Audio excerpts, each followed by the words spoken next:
The word jihad is mentioned in the Quran about 41 times.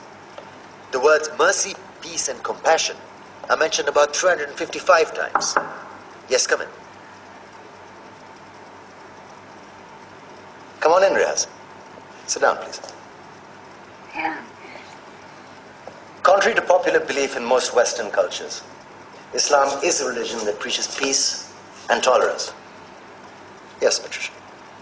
If Islam truly is a religion that preaches peace, then how come the world's most troubled spots, the West Bank, Afghanistan, Pakistan, Iraq, they're all plagued with Islamic terrorism? Well, that depends on your definition of terrorism. Some might argue that the U.S. invasions of countries like Iraq and Afghanistan are also acts of terrorism. No, those were acts of war to get rid of despotic regimes. Or a means of getting at a country's oil.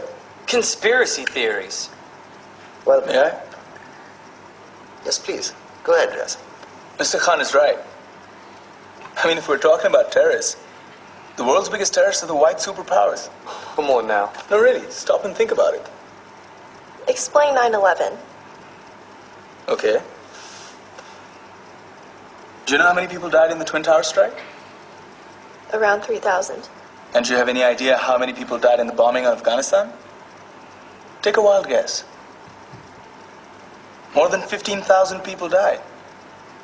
And that's just conservative figures. About 50,000 tons of explosives were dropped on innocent civilians. Men, women, children. Yeah, but that was because of the Taliban. Now that you brought it up, did you know that the Taliban was a creation of the CIA to fight the Russians? Whatever. They were still harboring terrorists. Yeah, right. Terrorists that were never found. Just like the weapons of mass destruction that were never found in Iraq. Do you want to get into the death toll in Iraq? 500,000 civilians and counting. And what do Britain and America say when they don't find these weapons? It's simple. They just say sorry.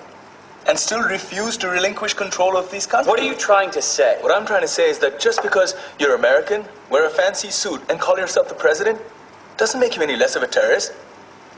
I'm saying that if you don't stop meddling in other people's countries, you will face a backlash. If Muslims like you feel that way, then why don't you get out of our country? We will. As soon as you promise to leave ours.